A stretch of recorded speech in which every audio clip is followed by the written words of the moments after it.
देखते हैं चैप्टर 2 में कि ये पॉइंट एंड फिगर चार्ट्स कैसे कंस्ट्रक्ट होते हैं, इनमें होता क्या है, ये दिखते कैसे हैं, ये आगे मूव कैसे होते हैं, इसके बारे में हम चर्चा करते हैं। तो लाइन चार्ट जो होता है, तो आप देखेंगे कि आज समझिए एक कोई इंस्ट्रूमेंट है जिसकी प्राइस 105 पे है, 105 से वो 110 चली गई कल, तो वो दो क्लोजिंग प्राइसेस को जोड़ देंगे एक लाइन से और अपना लाइन चार्ट बन जाएगा। 110 से 115 गई तो अगले दिन और एक नया डॉट बनेगा and the price will keep on moving. वहाँ से अगर प्राइस नीचे आने लगी, समझे 115 से 108 आ गई, तो you will again draw that closing price with a dot and you will connect that dot. तो ये लाइन चार्ट बनता है, हर दिन नया क्लोजिंग प्राइस आएगा, हर दिन ये लाइन आगे बढ़ेगी या नीचे आएगी या फ्लैट हो जाएगी। This is about line chart. Point and figure chart थोड़े अलग होते हैं। इनमें जब प्राइस बढ़ती है तभी ये चार्ट आगे मूव होता है या नीचे आ जाता है। इसमें एक बॉक्स साइज डिफाइन करनी होती है। समझिए हमने पॉइंट एंड फिगर में 5 ये बॉक्स साइज डिसाइड कर लिया, तो 5 बॉक्स साइज यानी अ यूजर इज डिफाइनिंग कि 5 पॉइंट जब प्राइस बढ़ेगी तब हम पर्टिकुलरली यहाँ पे प्लॉटिंग करेंगे चार्ट के लिए, या किसी पर्टिकुलर रिवर्सल प्राइस आएगी तो हम ये लेवल पे आएंगे तो इसकी रिवर्सल प्लॉटिंग होगी और उसका अलग कॉलम में उसको प्लॉट किया जाएगा। यहाँ पे जब प्राइसेस बुलिश होती है या इंक्रीज हो रही है तब हम उसमें एक्स प्लॉट करते हैं। So bullish action is denoted with X which automatically on the chart when you look at, जहां पे एक्स ज्यादा प्रिंट हो रहे हैं यानी प्राइस बुलिश है। अगर ओ प्रिंट हो रहे हैं विच डिनोट्स बेरिशनेस, सो जब प्राइसेस घटने लगेगी, डिक्रीज होने लगेगी, ड्रॉप होने लगेगी, तो प्राइस में क्या प्लॉट होगा, चार्ट पे क्या प्लॉट होगा, तो चार्ट पे प्लॉट होगा ओ। जब तक प्राइस घट रही है तब तक ओज ही प्लॉट होंगे, unless and until price reverses again and goes in the column of X. अब हर एक्स कब प्लॉट होगा, तो we have defined, say for an example we can say absolute number से अगर हम डिफाइन करते हैं तो 5 बॉक्स का एक एक्स बनेगा, यानी अगर 100 से 105 that particular price moves, we will plot the first X. From 105 to 110 if it moves, if will plot the next X. लेकिन अगर 105 से 108 गई प्राइस, तो will we plot the next X? No, because we have defined a box size out here. Who has defined? The user has defined. अगर मैंने box size 5 रखी है absolute number की, तो जब तक प्राइस 5 पॉइंट या उससे ज्यादा मूव नहीं होती है तब तक मैं अगला एक्स प्लॉट नहीं करूंगी। यानी अगर 105 से 108 गई तो मैं कुछ नहीं करने वाली, I don't have to do anything. Now it might resonate to you, noiseless nature.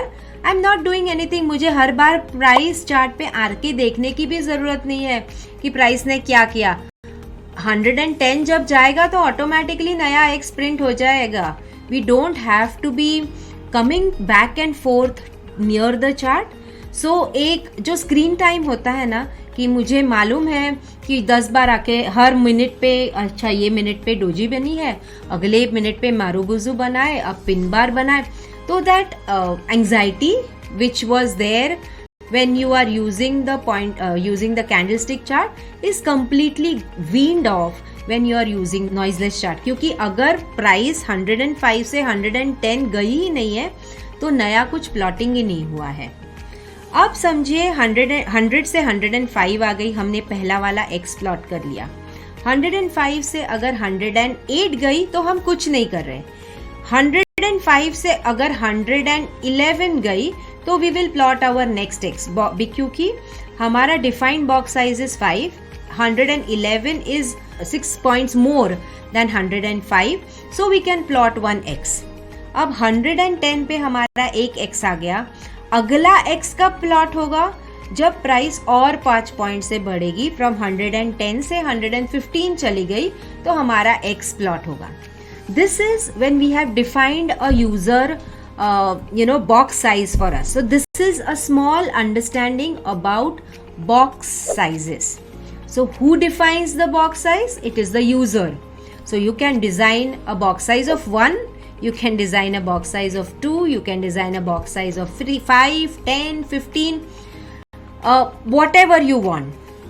अब देखिए, इसमें दो और चीज़ें हैं.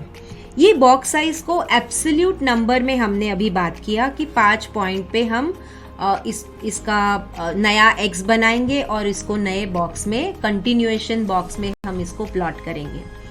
लेकिन अगर मैं कहती हूँ मुझे अबाउट इंडिया का चार्ट प्लॉट करना है, तो अबाउट इंडिया तो एक सेकेंड में 20-20, 25-25 पॉइंट भागता है, तो थोड़ी ना हम 5-5 एक साथ प्लॉट करते रहेंगे. या फिर अगर मैं कहती हूँ मुझे से भेल का एक्स एन ओ का चार्ट प्लॉट करना है, तो भेल तो एक दिन में 1 पॉइंट, 2 पॉइंट, 4 पॉइंट चलता है, तो यहाँ पे तो दिन ब दिन नया एक्स प्लॉट होगा ही नहीं. अगर मैंने एब्सोल्यूट नंबर से 5 डिफाइन किया बॉक्स साइज को, तो ये बहुत एक दिक्कत हो सकती है कि एक चार्ट चलेगा ही नहीं बहुत दिनों तक और दूसरा चार्ट एक दिन में 25-25, 26-26 एक्स प्लॉट करता रहेगा. तो यूनिफॉर्मिटी लाने की बहुत ज़रूरत थी. तो अगर आप स्टॉक्स के लिए चेक करते हो तो बहुत बार परसेंटेज से प्लॉट होते हैं चार्ट. अगर आपके पास परसेंटेज वाला बॉक्स साइज नहीं है, समझिए not many platforms offer a percentage box size, तो आप जो प्राइस है उसको परसेंटेज में कन्वर्ट करके उसको प्लॉटिंग कर सकते हैं, so that you are plotting a equal box size. तो अगर भेल की बॉक्स साइज 2 आ रही है, शायद अबाउट इंडिया की बॉक्स साइज 50 आएगी जब हम उसका 0.25% बॉक्स साइज देखें तो इसलिए परसेंटेज बॉक्स साइज कहा जाता है. तो अबाउट इंडिया का 0.25% मूवमेंट एंड भेल का 0.25 movement I can equate. There is a equality और there is a comparison which I can do. लेकिन अबाउट इंडिया का 5 बॉक्स साइज एंड भेल का 5 box size I can not equate. तो इसके लिए यूनिफॉर्मिटी लाने के लिए इसको परसेंटेज में यूज किया जाता है. आगे हम देखेंगे कौन से परसेंटेज बॉक्सेस है, क्या परसेंटेज बॉक्स रिकमेंडेड है. अगर आपके पास परसेंटेज वाला चार्ट नहीं है तो उसको कैसे कन्वर्ट करना है अपने प्राइस चार्ट में, एब्सोल्यूट नंबर के चार्ट में, और इनको प्लॉट कैसे करना है आपके चार्ट पे, वो भी देखेंगे. तो ये चैप्टर में हम देखेंगे. अभी बॉक्स साइज हमने डिस्कस किया कि बॉक्स साइज क्या है. तो बॉक्स साइज अगर 5 पॉइंट है, एब्सोल्यूट नंबर से है या फिर परसेंटेज से है, उस हिसाब से आपका नया बॉक्स बनता जाएगा. सो बॉक्स साइज डिफाइंस हर नया एक्स या हर नया ओ कैसे प्लॉट होगा, कौन सी प्राइस मूवमेंट पे प्लॉट होगा, ये आपका बॉक्स साइज डिसाइड करता है. अब देखते हैं पॉइंट एंड फिगर चार्ट जो होता है ना, उसमें सिर्फ बॉक्स साइज नहीं होता है, क्योंकि एक ही डायरेक्शन में थोड़ी ना प्राइसेस जाएंगे. प्राइसेस ऊपर जाएंगे, नीचे आएंगे, ऊपर जाएंगे, नीचे आएंगे, या फिर अगर बेरिश ट्रेंड है नीचे आएंगे, थोड़ा पुल बैक आएगा, वापस करेक्शन आएगा. तो एक ही डायरेक्शन में प्राइसेस जाते नहीं हैं. इसलिए वी हैव एक्स एंड ओज. जब बुलिश प्राइस एक्शन है तब हमारे पास एक्स है, और बेरिश प्राइस एक्शन है तो हमारे पास ओ है. अब देखते हैं कि अगर एक कॉलम बन रहा है जिसमें x x x x x plot हो रहे हैं, यानी प्राइस राइज हो रही है, तो कहीं ना कहीं पे तो प्राइस ड्रॉप होगी. तो वो ड्रॉप वाली प्राइस जो हमें ओ दिखाएगा, तो वो कैसे प्लॉट होते हैं, तो इसको कहते हैं moving from column of X to column of O, इसको कहते हैं रिवर्सल. तो रिवर्सल क्या है? एक कॉलम से दूसरे कॉलम में जब प्राइस फ्लिप होती है तो उसको कहते हैं रिवर्सल.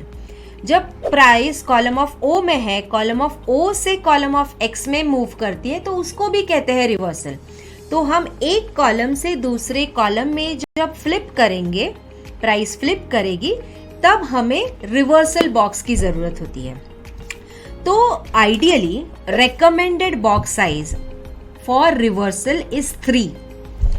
तो अगर हम कहते हैं एक बॉक्स का वैल्यू 5 पॉइंट है और रिवर्सल बॉक्स वैल्यू 3 है, यानी हर box is of 5 points, so 3 boxes, that means जब प्राइस 15 पॉइंट से 5 पॉइंट का एक बॉक्स और 3 बॉक्सेस ऐसे, यानी 15 पॉइंट हो गए। जब प्राइस 15 पॉइंट से ड्रॉप होगी तब हम उसको कॉलम ऑफ एक्स से कॉलम ऑफ ओ में शिफ्ट करेंगे। तो जब प्राइस कॉलम ऑफ एक्स से कॉलम ऑफ ओ में कब जाएगी? अब ये कॉलम ऑफ ओ में जब तक कंटिन्यू करेंगे जब तक प्राइस 5 पॉइंट से ड्रॉप हो रही है, एंड वी कंटिन्यू वही कॉलम में, कॉलम ऑफ ओ में, जब तक प्राइस रिवर्स ना हो जाए। अब हम जानते हैं रिवर्सल बॉक्स साइज 3 है, हर बॉक्स की वैल्यू 5 है। तो जब प्राइस ड्रॉप हो रही है और जब वो 15 पॉइंट से इंक्रीज होगी तब हम कॉलम ऑफ एक्स में वापस आ जाएंगे अगले, and price will start rising up. तो ये जो प्रोसेस है of construction which is very practical, very objective, जहां पे price in the column of X is bullish, column of O is bearish. ऊपर जाएगी तो एक्स के बाद एक्स एक के ऊपर एक स्टैकअप होते जाएंगे वर्टिकल मैनर में। नीचे आएगी तो एक ओ के नीचे दूसरा ओ प्लॉट होता जाएगा और नीचे की तरफ बढ़ती जाएंगी। एक कॉलम से दूसरे कॉलम में कब मूव करना है? जब 3 बॉक्स से प्राइस घट जाए या बढ़ जाए। अगर कॉलम ऑफ एक्स में है तो एक्स से ओ में आने के लिए 3 बॉक्सेस से प्राइस घटनी चाहिए। अगर हर बॉक्स की वैल्यू 5 है तो वो हो गया 15 as your value. So 15 point से जब प्राइस गिरेगा तब आप कॉलम ऑफ एक्स से कॉलम ऑफ ओ में शिफ्ट हो जाओगे।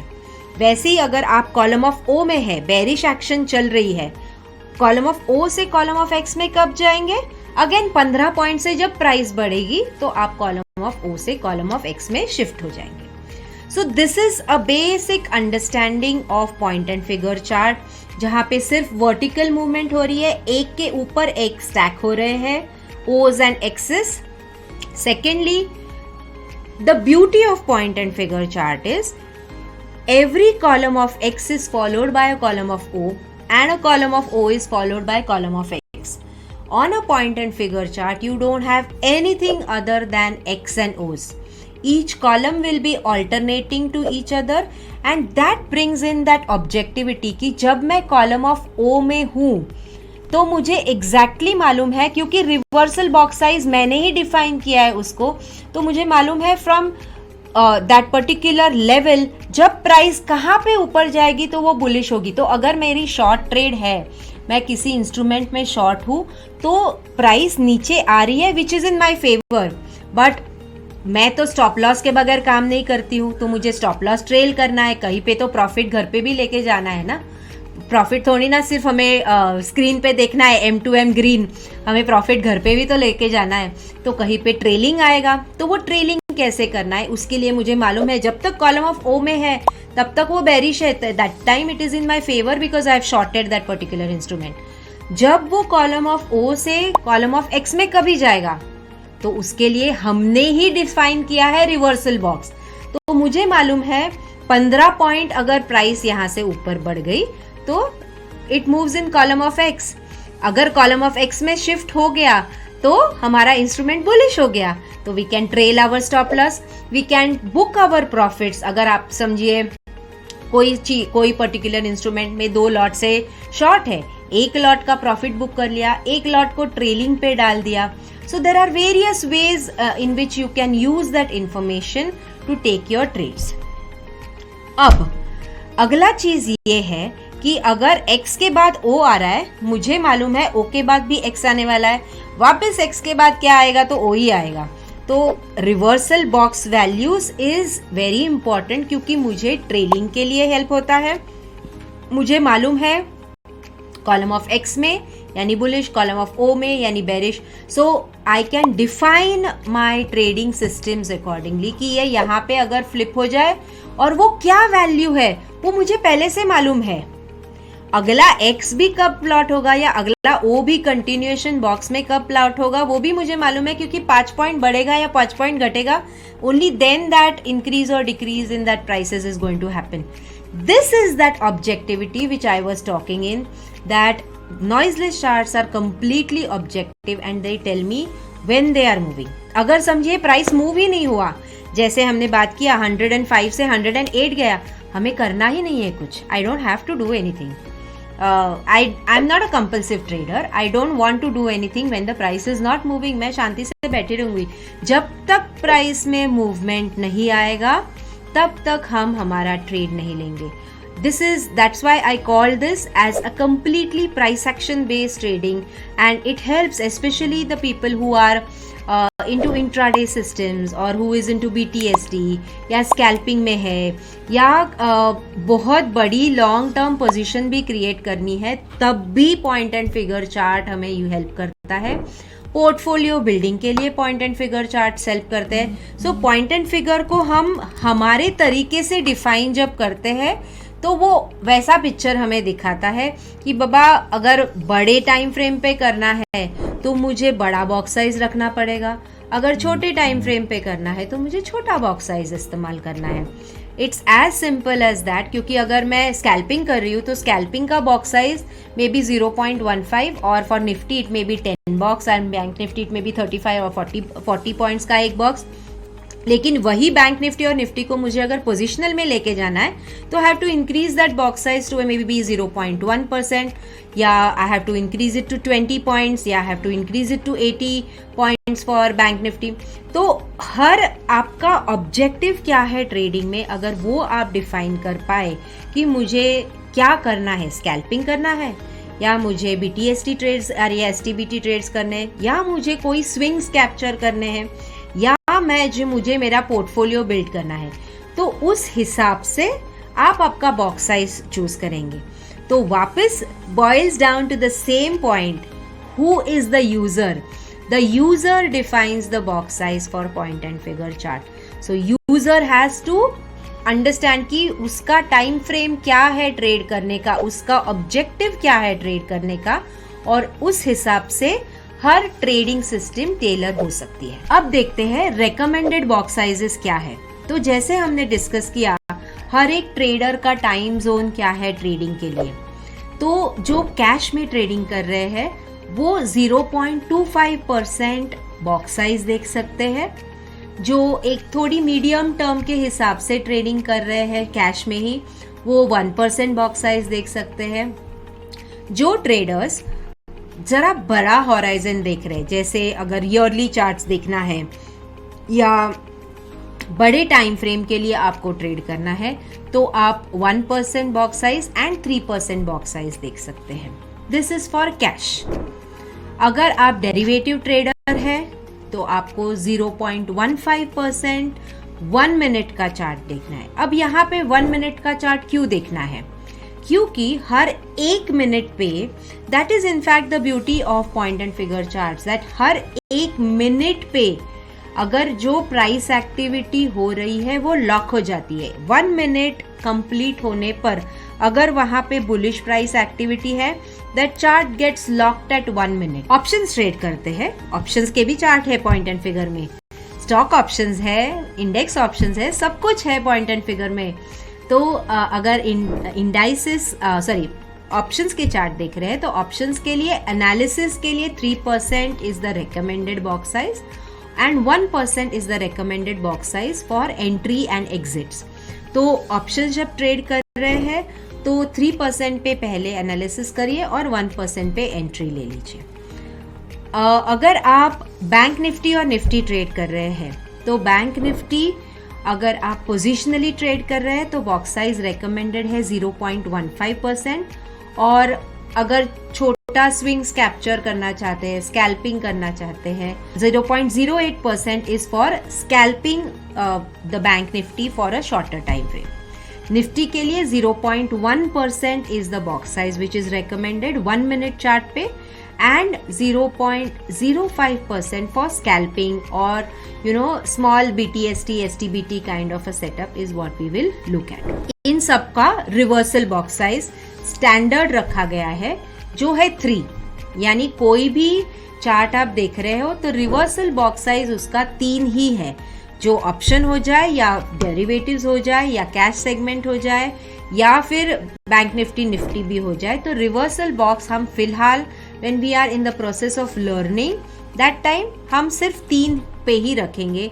यानी अगर मैं कहती हूँ निफ्टी का 0.05% is the box size and 3 is the reversal box size, then when price is moving in the column of X, every 0.05% which is almost like Nifty का 10 पॉइंट का मूव कह सकते हैं, तो हर 10 पॉइंट मूव पे निफ्टी का नया X plot होगा और जब प्राइसेस गिरेगी 0.15% से, सो करीबन 30 पॉइंट से अगर प्राइस गिर गई तो वो शिफ्ट हो जाएगी कॉलम ऑफ O में और रिवर्सल कॉलम बन जाएगा यहाँ पे।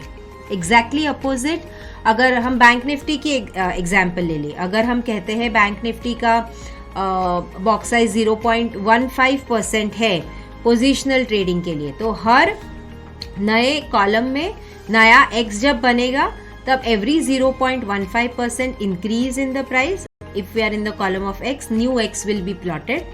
जब वो 0.45% से गिरेगा तब हम कॉलम ऑफ एक्स से कॉलम ऑफ ओ में चले जाएंगे। अब कॉलम ऑफ ओ से कॉलम ऑफ एक्स में कभी चले जाएंगे जब प्राइस 0.45% इंक्रीज होगा, तब एक कॉलम से दूसरे कॉलम में हम फ्लिप हो जाएंगे।